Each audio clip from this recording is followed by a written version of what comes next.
Ladies, hello. I gotta get this video in because it's already October. And I think I'm gonna title this video Sample September Yields a Gem. So, just by coincidence, I got a bunch of samples through trade and through some great guys here in the Fragcom, and just by coincidence it was labeled September samples in the YouTube community or the Instagram, whatever, and it was appropriate. I enjoyed it, and I got a bunch of these.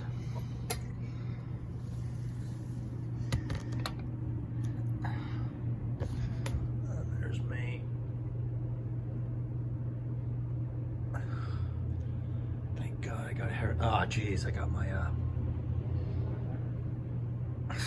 vacuum cleaner in the shot. Anyway, I think these are most all of them, and I got a lot of good samples, but I didn't expect this because I kind of announced that I was rounding off my collection, you know, just for now, closing the door on purchases with my last Guerlain from the Arts and Materials line, and that was my hunt for a Queer Beluga, and I got it.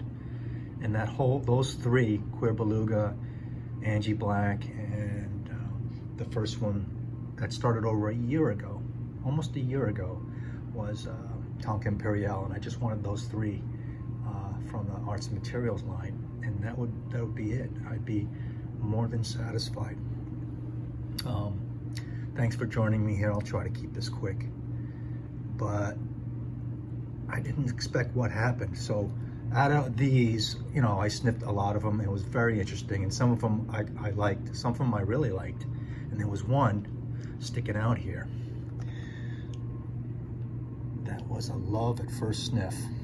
I'll put that over here, and first wear. It just floored me, and then it's not available anymore, right? I think it's definitely discontinued for a while. So I was like, oh, thank God. I don't want to be bothered. Don't want to be bothered. And I'll get back to the story. And then I looked online. It was like kismet. But just to go through these real quick, I got to smell the moon for the first time. I would have never seen a sample of this otherwise, you know. Tobacolor Dior. I kind of sprayed that on skin, and I didn't like it. There's a bunch of these. Here's a Frederic Malle Sailglass. Fantastic, good wear, especially for the climate I'm in, but I don't like strong neroli. In fact, I don't like neroli. I like it as a secondary or a tertiary note, but it just strong like that. I don't like, but it's just great to smell. I also got a Peace Noir in here. There's a bunch of these that I like. Here's Ganymede, and I got 683 also, and those were interesting and possible likes. I got a Frederic Malle music.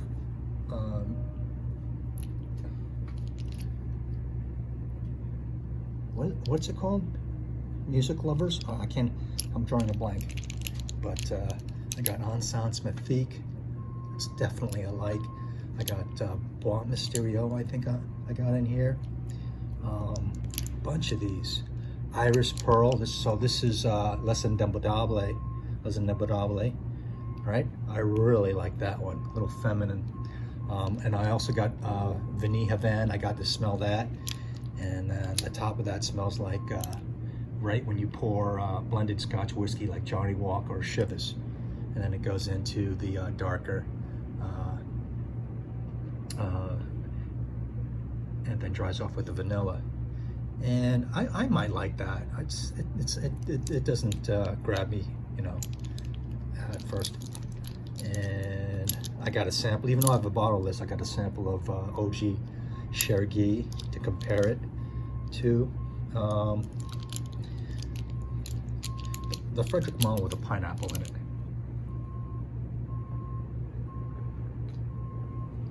Music lovers or something like that. Anyway, all great stuff. And then I, you know, a lot in here I got that wasn't for me. Another stuff that I liked was, and very interesting to smell, was this Amouage, a couple of Amouages, Interlude Man, Black Iris, kind of an oracey Interlude Man. And some of these in here I got, it kind of ruined my morning, and I had to just fumigate the whole place, not only just scrub off, but, you know, I'm not going to mention those. But anyway, that's the story of sniffing and sampling, right? That's so interesting. So I'll mention others here too. I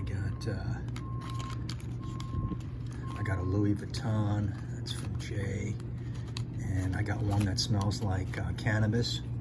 Right off the bat, you know, I know it smells like cannabis. I got MXXX, which I like.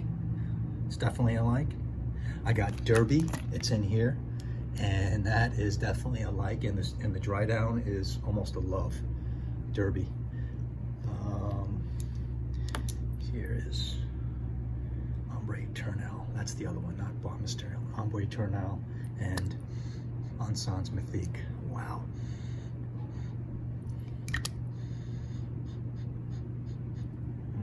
Was that incense?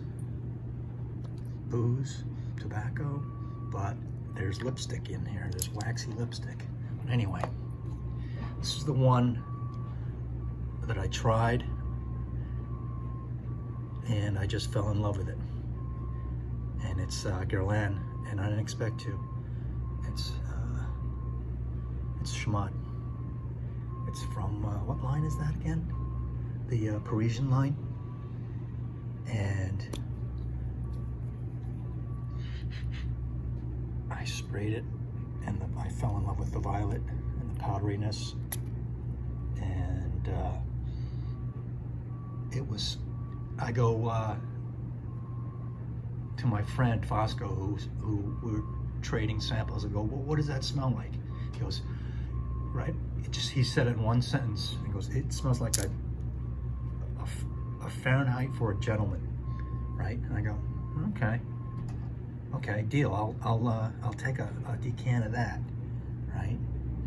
And when I got it, I didn't forget about it when I got it. I was like, oh, I want to get that Schmott, because I've been hearing about that for years and years, especially from Eugene and Christo, and they both like this, and I know Christo loved this, but it wasn't my time. So a week after that, sniffing it and wearing it and loving it, I just thought, well, let me just hop on. I pushed the link on Fragrantica for eBay, and I saw one that wasn't for crazy prices. A couple of them were for crazy prices, right? Brand new in the box, whatever, $500 plus, $400. But this one was just the bottle only, full. The cellar looked good, and it was, you know, around half that price, and I jumped on it.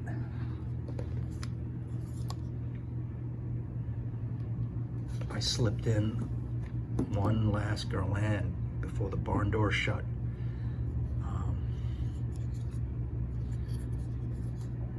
And I'm over the moon with this. Absolutely a love at first sniff, and they really do exist.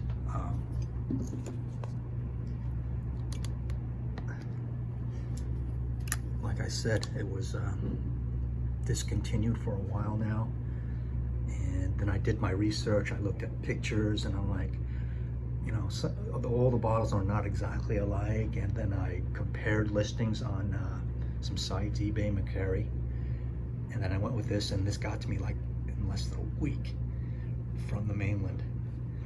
And this and the sample, they're just a love. So this Guerlain from the Parisians line, Chamade, rounds out my collection, my very happy collection that I'm happy to be, putting a lid on for now. It's gonna probably change. Right? Who knows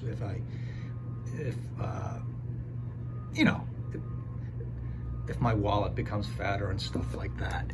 But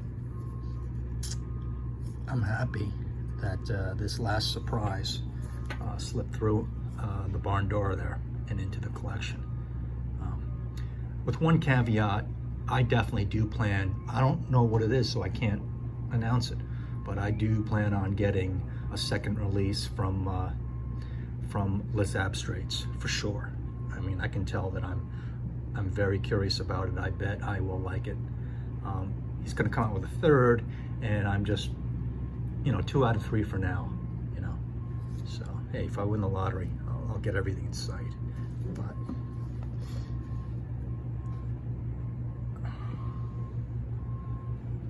so I use this vlog as kind of like a diary. So when you see any of my collection in the future and say, hey, you didn't say you got that. Yeah, this is the last Guerlain, and then the Cuir Beluga was the second to last. And then there'll be one more from Les Abstraits, but that's unofficial, right? We don't even know, it's not even introduced. So just wanted to make this SampleSeptember vid, and it resulted in a gem.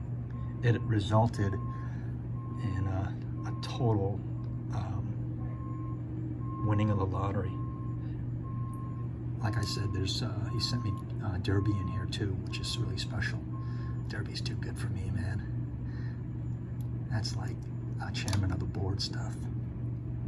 But the Chamade with the violet was an instant love. And then after wearing it, you gotta wear it first of all. Love at first sniff, fine, but it's still, that cannot result in a love. After you wear it, you gotta wear it, right? And then love at first sniffs and wears at this point in your journey, they mean a whole lot more because you're more experienced, right? For instance, back when I first started, the love at first sniff that are still with me now are things like Dior Homme Intense. That's definitely a love back then, and then still is now. Ombre Nuit, strong like at first sniff. Tonka Imperial was, but that's been recent. And say like something like when I blind bought Dior Fahrenheit Absolute, it was a blind buy, but when I sniffed it, it was like, this is a love. So that was a love at first sniff. So that is an example of success right there. And I just wanted to share that and document it. And I'll close it out right now. And I thank you for bearing with me and taking interest. As always, translate my feelings and my subject and my points to your life and your collection. Look at your collection and see what more you want. See if you need any more at this point. Look at yours. Look at your status. I mean, do you have money to burn, or you're just buying too much and say, hey, whoa boy. So, because that certainly is a limiting factor on one's collection, is how much money you're spending and how much money you have, or you have to pay. So, and that's the limiting factor with me right now in my life, in these changing and very, to say the least, very stormy life events that are going on right now. So if I had $2 million in my case there, I'd still keep on collecting and selling, but there's got to be limits, right? So tell me your thoughts, and let me know your thoughts on love at first sniff and wear. Have you had a true one lately? I mean, they're rare. They're rare. And I'll leave you with this last. Chamade could definitely be my signature scent right now if I had to pick. I'll knock Millie LaFleur off, and just upgrading by a sigma of 2 or 3 from my lifelong best signature Chanel Parmesan. I've worn every iteration of that and gone through about 10 bottles. Chamade, it would be Chamade right now if I had to just wear something all the time. And plus I'm in hot weather too, right? So that kind of limits my other Guerlains, my vanillas and all that. But even though I'm not buying anymore, I think I might be a closet, what's it called? Guerlanophile. I'll have to investigate that. Guerlanophile. Any of you know what actually is a Guerlanophile, or maybe you think even someone who doesn't have that many, you know, I have like 15 or between 13 and 15 Guerlains. It's not many, but can you still be one? So, thanks for watching. Bye-bye.